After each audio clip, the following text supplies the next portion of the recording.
nakokite simbanga na loboko kwetenga inalonga.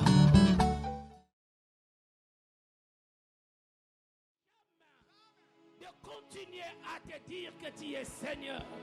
C'est toi le sujet de notre adoration. Le Dieu qui bénit, le Dieu qui pourvoit, le Dieu qui protège mieux que les hommes, le Dieu qui donne la vie là où il y avait la mort, le Dieu qui élève là où il y avait l'abaissement, le Dieu qui restaure, le Dieu qui transforme des vies, le Dieu qui bénit, qui donne la guérison, le Dieu qui donne les enfants, le Dieu qui élève, le Dieu qui transforme des vies, le Dieu qui nous connaît et qui nous appelle par nos noms. Tu n'as pas honte de nous appeler tes enfants. Faibles que nous sommes, tu nous appelles tes enfants. Nous t'appartenons. Tu es notre Père et nous sommes tes enfants. Merci Seigneur. Nous te sommes reconnaissants pour tout ce que tu as fait et pour ce que tu feras. Nous te sommes reconnaissants pour les guérisons que tu nous as accordées. Nous te sommes reconnaissants pour le travail, pour le mariage, pour l'élévation, pour le voyage, pour la restauration, pour la bonne santé, pour les... Oh Jésus, sois glorifié, sois élevé pour des choses visibles et pour des choses invisibles. Merci Seigneur. À toi la gloire, à toi les honneurs, à toi les acclamations de ce matin. Tu le mérites Seigneur.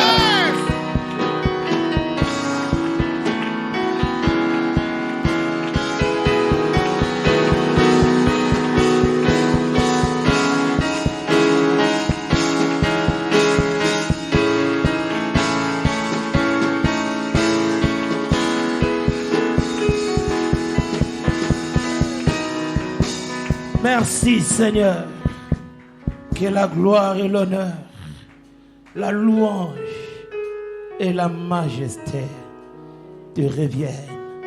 Tu les mérites Seigneur, tu les mérites Seigneur, pour aujourd'hui, pour demain, après-demain et pour l'éternité.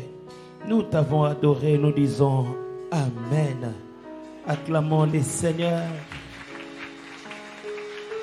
Que Dieu vous bénisse abondamment.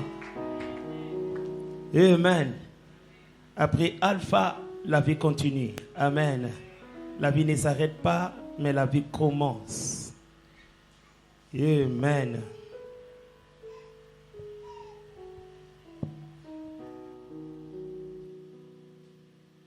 Nous allons nous tenir debout, nous allons honorer. Merci beaucoup la chorale. Que Dieu vous bénisse abondamment.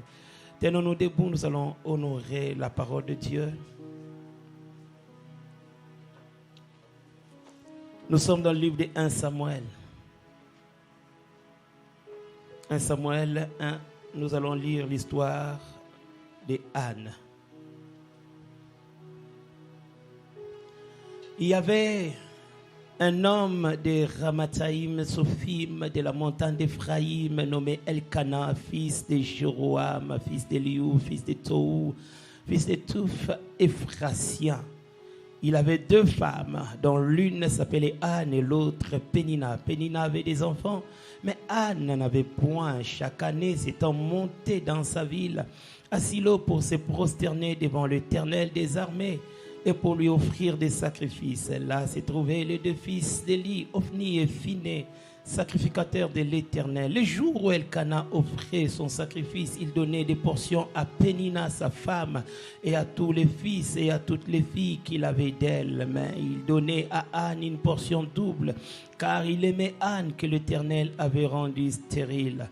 Ça arriva à lui prodiguer des mortifications pour la porter à sérité de ce que l'Éternel avait rendu stérile. Et toutes les années, il en était ainsi.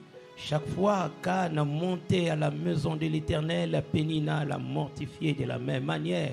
Alors elle pleurait, ne mangeait point. Elkana, son mari, lui disait: Anne, pourquoi pleures-tu et ne manges-tu pas? Pourquoi ton cœur est-il la tristesse? Je ne vaux pas pour toi mieux que 10 fils.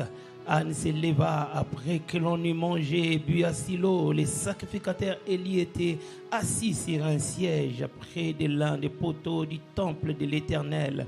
Et l'amertume dans l'âme, elle pria à l'Éternel et versa des pleurs.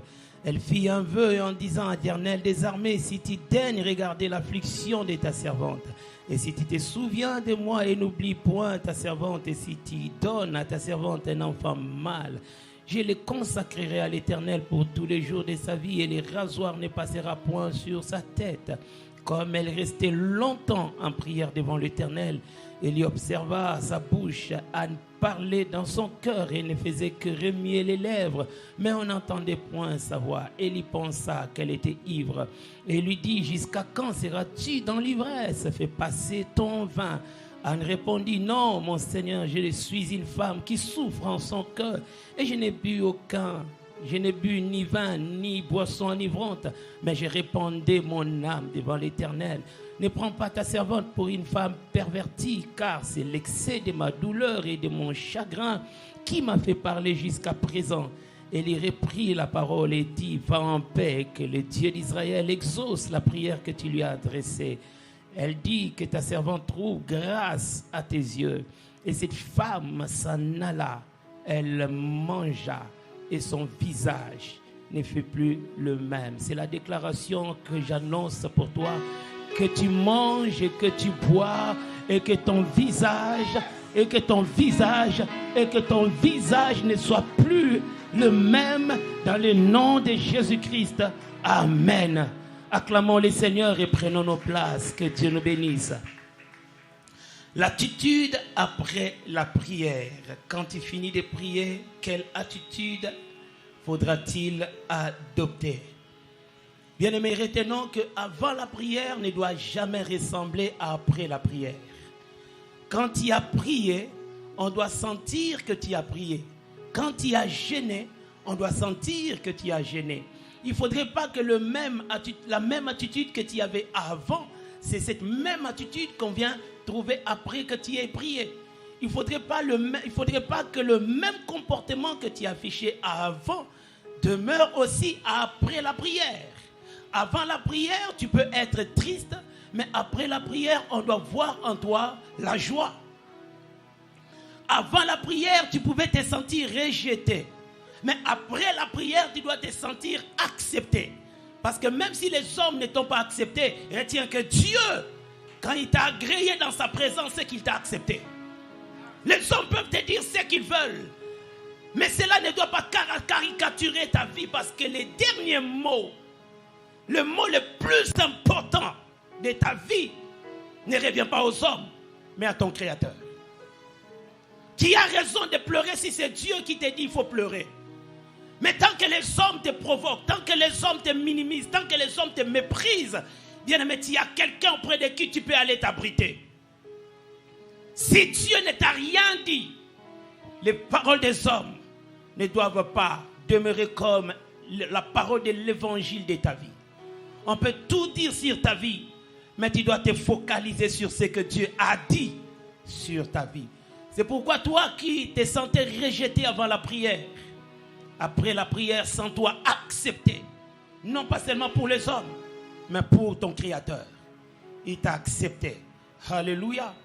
Si avant la prière, tu étais découragé, après la prière, tu dois te sentir davantage encouragé. Tu ne peux pas finir la prière et te sentir toujours découragé. Tu n'as pas la force d'aller chercher. Tu n'as pas le courage de te réveiller le matin. Tu ne sais pas appeler les gens qui sont importants pour toi. Non.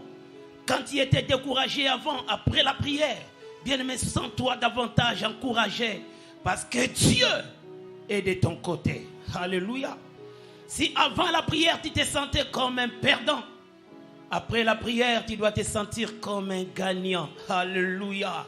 C'est pourquoi tu dois adopter la bonne attitude de quelqu'un qui voit sa bénédiction s'approcher de sa vie. Tu dois adopter la bonne attitude de voir que demain ou après-demain, quelque chose va changer dans ma vie. Sens-toi comme un gagnant. Et rejette loin de toi l'attitude de perdants. Si avant la prière, tu te sentais maudit, après la prière, sens-toi comme un homme béni. Alléluia. Bien-aimé, quand tu as prié et que Dieu a écouté ta voix, c'est qu'il t'a déjà béni. Même si tu ne vois pas encore, mais sens-toi que tu es déjà béni. C'est pourquoi je vais annoncer à quelqu'un, tu ne peux pas passer 40 jours dans la présence de Dieu et continuer à te dire que tu es maudit. Non, tu n'es plus maudit, mais je dis que tu es béni. Même si dans ta famille, il y a des liens, moi je déclare que ces liens ne te concernent plus parce que toi, tu es béni. Alléluia. Bien-aimé, lorsqu'on est conscient qu'on vient de rencontrer Dieu, cela laisse des traces dans nos vies. Quand dans ta tête, tu te dis que j'ai rencontré le Créateur, j'ai prié et que Dieu m'a exaucé, l'attitude que tu affiches, la manière de concevoir les choses va laisser des traces dans ta vie. Bien, mais les choses que nous demandons à Dieu ne commencent pas forcément déjà matériellement, mais ça commence déjà dans ton intérieur. Cela produit déjà une assurance. Cela te donne déjà une certaine paix. Cela te donne déjà une certaine maîtrise. Cela t'évacue déjà de certaines craintes. Quand tu sais que dans ta tête, j'ai rencontré le Créateur, bien-aimé, la peur ne peut plus te dominer. La crainte ne doit plus prendre de place dans ta vie. Parce que j'ai vu celui qui peut tout pour moi. J'ai rencontré celui qui m'a créé et qui peut encore me recréer. Il a cette pièce de rechange qu'il faut pour changer le problème de ta santé. Il a le mot qu'il faut pour apporter la bénédiction dans ta vie. Un seul mot de la part de Dieu peut ouvrir le chemin qui était fermé devant toi. Un seul mot de Dieu peut t'amener dans ta destinée. C'est pourquoi, bien-aimé, libère-toi de la peur. Le lendemain, c'est Dieu qui sait ce qui arrivera. Je crois que si Dieu est avec moi, il va assurer mon présent, mais il va aussi assurer mon lendemain. Je ne m'inquiète plus pour ma vie parce que je sais qu'il y a quelqu'un qui s'en occupe. Il sait comment est-ce qu'il va le faire, quand est-ce qu'il va le faire, où est-ce qu'il va le faire. Ma responsabilité, c'est de continuer à croire. Et Dieu le fera. Alléluia. Après la rencontre de Moïse avec le Créateur, la Bible dit que le visage de Moïse avait totalement changé. Le Moïse qui était ordinaire au départ, en descendant, c'était une autre personne. Que Dieu t'amène à vivre des choses extraordinaires. Oh, que Dieu amène des choses surnaturelles dans ta vie. Des choses qui vont étonner ta personne. Des choses qui vont amener les surprises agréables autour de toi. Puisque tu as rencontré Dieu, que les rêves de ta vie te rencontrent aussi. Puisque tu as rencontré Dieu, que des choses glorieuses arrivent dans ta vie au nom de Jésus. Après la rencontre de Dieu avec Jacob, lui qui s'appelait Jacob ou bien un usurpateur, il a reçu le nom d'Israël. Dieu a changé son nom. Pourquoi ? Parce que le nom de Jacob lui avait donné un présent, mais c'était un obstacle pour son avenir. Il fallait que Dieu change le nom qui devait lui amener dans ta destinée. Je déclare que le nom que Dieu te donnera, c'est ce nom qui t'amènera dans ta destinée. Même si physiquement on t'appelle pauvre, mais spirituellement Dieu t'appelle déjà riche. Même si physiquement on t'appelle malade, mais spirituellement Dieu t'appelle déjà en bonne santé. Qui te donne le nom de ton futur, qui te donne le nom de ta destinée, et qu'il te prenne de là où tu étais pour t'imposer dans le milieu de ta destinée. Bien, mais quand quelqu'un entre dans sa destinée par l'aide de Dieu, avant qu'il ne soit là, Dieu préparera déjà les terrains. Même si les choses étaient compliquées, quand lui il arrivera, il trouvera que Dieu a déjà préparé. Il a déjà arrangé les choses. Que Dieu arrange les choses de là où tu dois arriver. Qu'il arrange des choses de la grandeur qui t'attendent. Qu'il arrange des choses de l'avenir qui t'est réservé. Ce n'est pas toi, mais c'est lui qui le fera. C'est pourquoi la bénédiction de Dieu étonne son auteur, étonne la personne elle-même. Dieu ne peut te bénir sans que tu ne sois étonné de ce que Dieu fait. Les vraies bénédictions de Dieu étonnent la personne même elle-même. Parce que tu te verras tel que tu étais. Et tu te verras tel que tu es devenu. Tu te diras que moi j'étais berger, j'étais derrière les brebis. Mais qu'est-ce que j'ai fait dans la maison du roi? Mon père n'a pas été roi, mais comment est-ce que je suis devenu roi? C'est ça la bénédiction de Dieu. Tu quittes la prison pour la maison de Pharaon. C'est ça la bénédiction de Dieu. Esther, tu es une étrangère, mais tu te retrouves reine dans une autre terre. J'annonce dans la vie de quelqu'un les choses glorieuses que Dieu a déjà réservées. Il les fera pour t'étonner. Il accomplira pour te surprendre. Il les réalisera pour que tu témoignes. Il ne fera pas ce que toi tu imagines. Il ira au-delà de ce que tu imagines. Il ne fera pas selon tes calculs. Il va dépasser tes calculs. Il va t'amener encore plus loin. Là où toi-même tu vas t'asseoir et tu vas faire couler les larmes de joie. Que Dieu te donne des larmes de bonheur. Qu'il te donne des larmes de joie. Avec Dieu, on quitte de la poussière pour le trône. C'est ça la manière de faire le Dieu. Il ne sait pas faire ce que quelqu'un fera pour toi. Dieu fera ce qu'aucun homme ne pouvait faire pour toi. La signature de Dieu révèle que ici, ce n'est pas l'homme. Ici, c'est Dieu.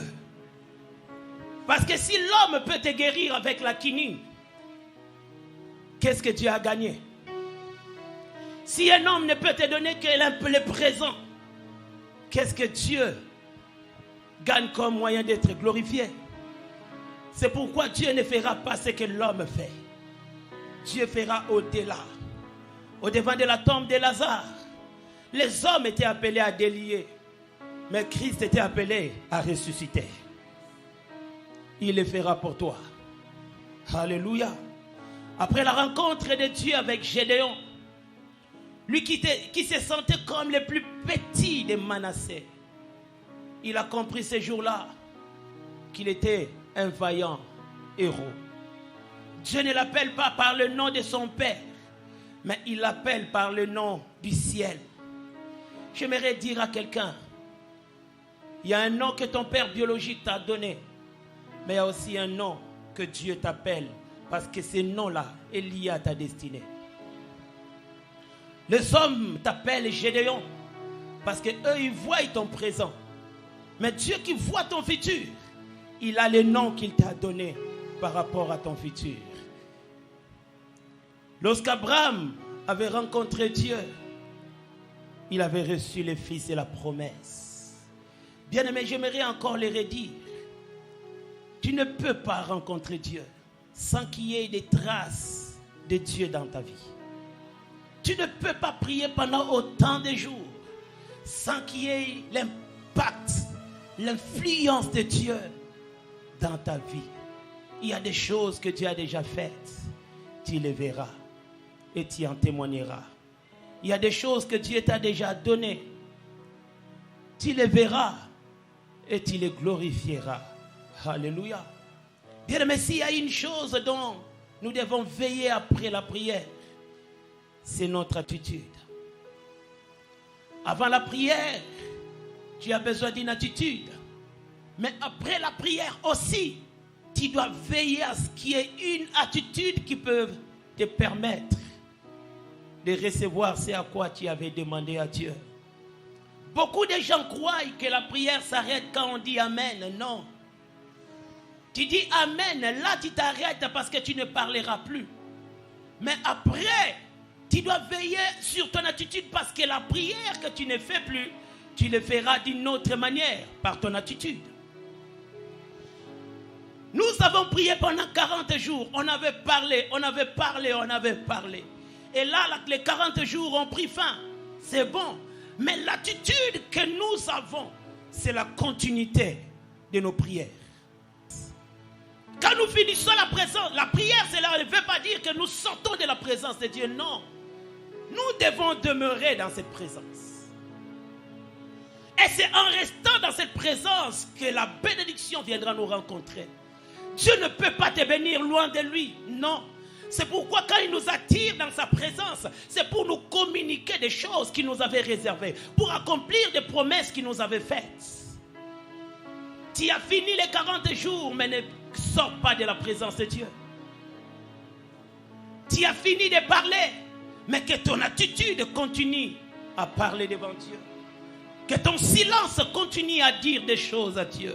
Que ta vie continue à chanter devant Dieu. Alléluia. Et s'il y a une attitude qu'on devrait adopter après la prière, premièrement, quand on a fini de prier, bien-aimé, tu dois attendre des choses. Prier, c'est parler, mais c'est aussi attendre ce qu'on avait demandé. Quand tu as dit des choses, tu as demandé, tu as désiré des choses, tu as bien fait.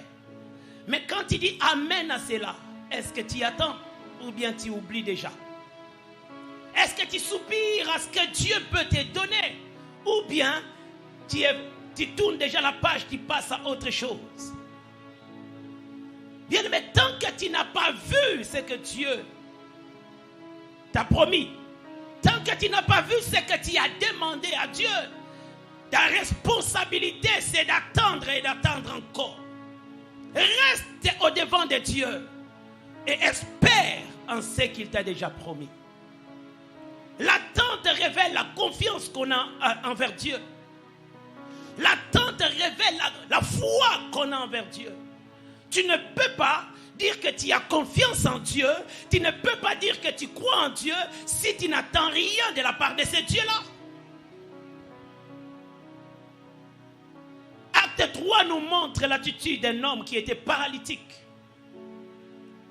Il a rencontré Pierre et Jean. Il avait l'habitude de demander l'aumône. Tendant la main, il s'attendait à ce qu'il reçoive quelque chose de la part de Pierre et de Jean. Il s'attendait à quelque chose. Et c'est pourquoi quelque chose lui était arrivé. Bien-aimé, tu t'attends à quoi? Tu espères en quoi? Tu as prié. Ce que tu avais demandé, est-ce que tu attends ce que tu les reçois? Seigneur, guéris-moi. Seigneur, bénis ma maison. Seigneur, restaure mon travail. Seigneur, élève-moi. Tout ce que tu as demandé, est-ce que tu les attends? C'est pourquoi il y a certaines personnes, allez-y à la maison, établissez la liste des choses que vous avez demandées à Dieu et attendez l'accomplissement de ces choses. Va établir la liste de tes attentes. Et chaque matin, quand tu te réveilles pour demander à Dieu, pour prier devant Dieu, revois encore des choses et fais des déclarations par rapport à cela. Seigneur, cette année, je t'avais demandé un travail. Quand tu te réveilles le matin, vois ce travail au-devant de toi et dis en toi-même, je crois que ce travail arrivera au nom de Jésus. N'oublie pas ce que tu as demandé. Mets-le devant Dieu. Parce qu'il n'est pas un homme pour mentir. Il n'est pas un fils de l'homme pour se repentir. Ce qu'il a dit, il le fera. J'étais surpris le vendredi, le jeudi, de voir une sœur venir au bureau. Elle m'a dit, pasteur, tu es passé dans notre église pour prêcher un jour. Et tu avais prophétisé sur moi. Je ne me souvenais même plus de cette sœur.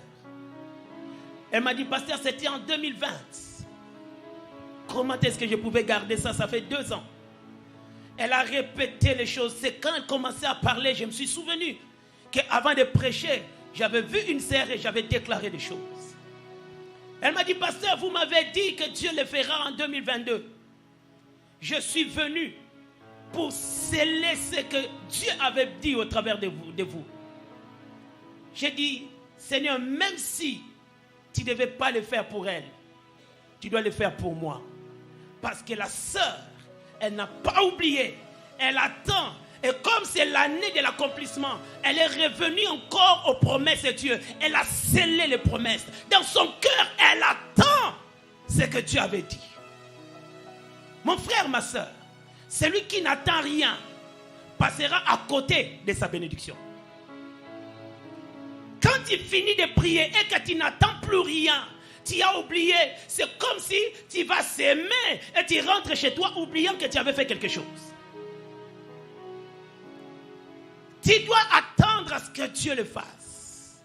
Si au moment où tu demandais la chose, tu avais mis ta confiance, tu croyais, bien-aimé, Dieu n'est pas injuste pour te décevoir. Il le fera. Et ta responsabilité, c'est d'attendre. Celui qui attend, quand il verra la chose, il saura comment adorer. Mais celui qui n'attend pas, même Dieu sait que si je lui donne, la personne ne saura même pas que c'est moi qui lui ai donné. C'est pourquoi attends cela. Rappelle à Dieu et dis à Dieu, Seigneur, je n'oublierai pas jusqu'à ce que je verrai, jusqu'à ce que je toucherai. Alléluia. Deuxième attitude. Quand tu finis de prier, tu dois demeurer dans l'adoration. Bien-aimés, vous savez, la prière de notre Père, quand vous la lisez, vous comprenez que cette prière commence par l'adoration et s'achève par l'adoration. Tu ne peux pas demander des choses sans passer par l'adoration et tu ne peux pas t'attendre aux choses sans vivre dans l'adoration. L'adoration, en fait, c'est les deux extrémités de nos prières. Tu commences par l'adoration, mais tu achèves aussi ta prière par l'adoration. Même quand tu ne demandes plus, l'adoration doit demeurer ton style de vie. Le matin, tu te réveilles, tu adores Dieu parce que tu attends ce que Dieu le fasse. Tu adores Dieu parce que tu crois qu'il va le faire. Tu adores Dieu parce que tu crois qu'il est puissant pour accomplir ce que toi, tu lui avais demandé. Quelqu'un qui adore Dieu élève Dieu au-dessus de ses problèmes. Plus tu adores Dieu, plus aussi tu élèves Dieu au-dessus de tes limites. Tu élèves Dieu au-dessus de tes incapacités. C'est pourquoi adore Dieu après ta demande. Je crois que mon Rédempteur est vivant. Il va le faire. Je crois que Jésus est tellement puissant, il va l'accomplir. Je sais qu'il a tellement l'amour pour ma personne, il va me l'accorder. Adore et adore encore. Reste dans ce style de vie d'adorateur. Alléluia. Dieu aime l'adoration. Et plus tu l'adores, plus aussi tu l'attires dans ta présence. L'adoration, c'est la nourriture de Dieu. C'est ce qu'il attend de l'homme. Dieu n'attend pas de toi l'argent. Il n'attend pas de toi que tu fasses des choses d'abord pour lui, si tu ne l'adores pas. C'est par l'adoration qu'il reconnaît ses vrais enfants. Ceux-là qui l'adorent reflètent la divinité de Dieu. Et s'il y a une chose que Dieu attend de toi, c'est ton adoration. Il aime ça.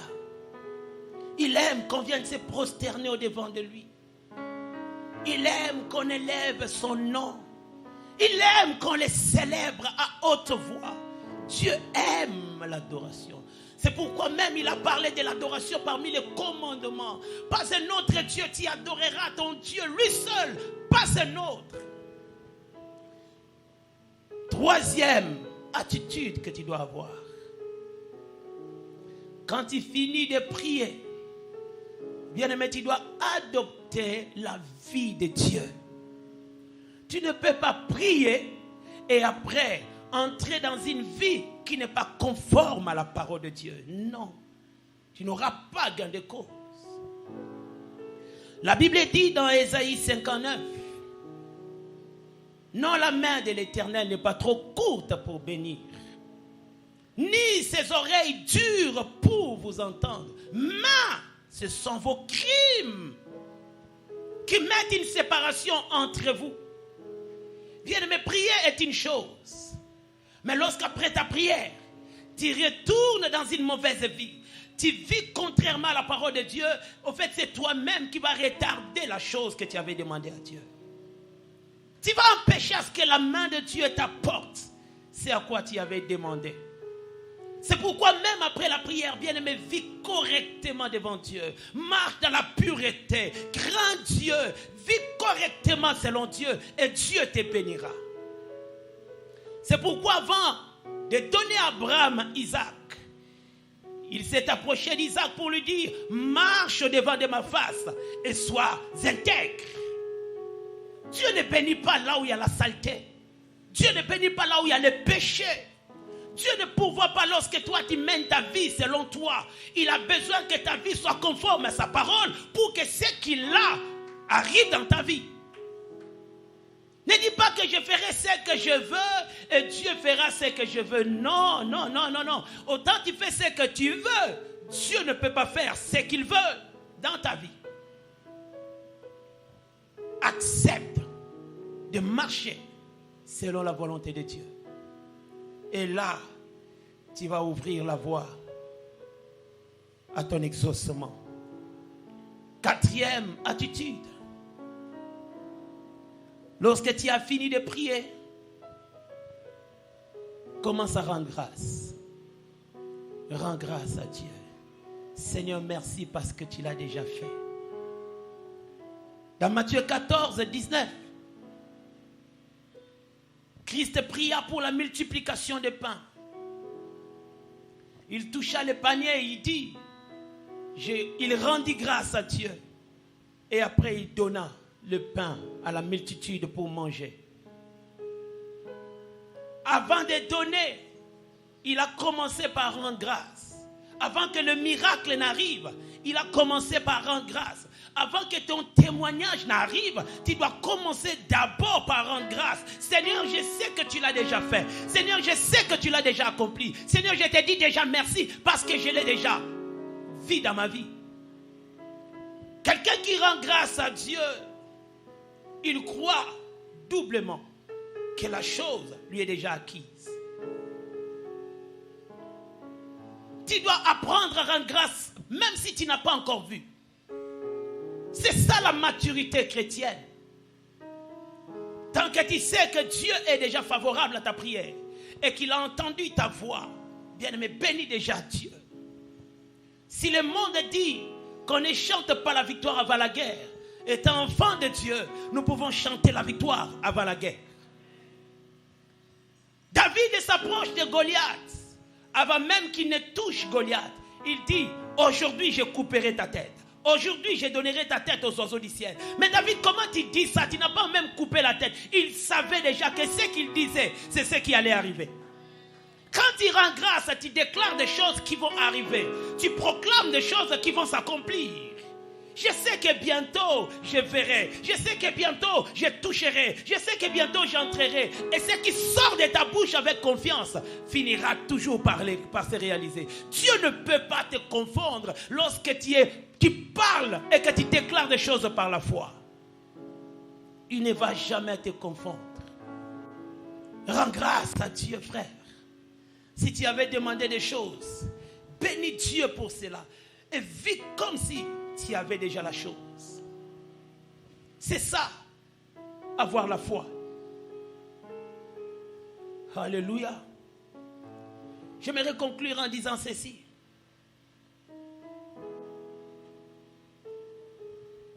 Celui qui veut l'exaucement doit préparer l'exaucement. Celui qui s'attend à un miracle doit préparer le miracle. Le miracle viendra, mais ça ne viendra pas sans toi. C'est pourquoi après ce que nous avons fait, il y a une attitude que nous devons adopter pour recevoir des choses. Tu ne dois pas vivre comme si tu n'avais pas prié. Non. Après la prière, il y a un comportement. Il y a un comportement qui est aussi la continuité de ce que tu avais commencé. On a fini une étape, il y a aussi d'autres étapes qui nous restent avant de voir le meilleur que Dieu nous a réservé. Bien-aimé, crois du plus profond de toi que cette année, c'est l'année de ton changement. Crois du plus profond de toi que tout ce que tu avais demandé, tu finiras par le voir. croit. Celui qui croit vit selon sa foi. Il ne vit pas selon la vue. Quand tu crois, tu détruis tes yeux physiques et tu ouvres tes yeux spirituels. Tu ne dépends pas des circonstances, mais tu dépends de la parole de Dieu. Tu ne t'attends pas à ce que les hommes ont dit, mais tu t'attends à ce que Dieu t'a promis. Et cette année, tu verras des choses. Dieu accomplira des choses. Non pas seulement pour toi, mais il le fera pour la gloire de son Saint-Nom. Il le fera pour que son nom soit glorifié. Il accomplira pour que son nom soit davantage célébré. Il y a quelqu'un à côté de toi qui sera un adorateur en voyant ce que Dieu fera dans ta vie. C'est pourquoi ma prière ce matin est que cette année 2022 soit l'année qui va laisser des traces dans la suite de ta vie. Que tu voies des choses qui n'avaient jamais commencé dans ta vie. Que tu touches aux choses que tu n'avais jamais imaginées. Que tu entres dans des dimensions que tu ne pouvais imaginer. Que tu voies Dieu dans sa nouvelle manière d'agir. Que tu voies Dieu dans sa dimension plus glorieuse. Et que tu témoignes de sa grandeur. Soyez bénis. Soyez bénis. Abondamment bénis. Dans le nom de Jésus-Christ. Amen. Tenons-nous debout, nous allons. Mupembango molaye ngamoko na kokite simbanga na loboko wetenga inalonga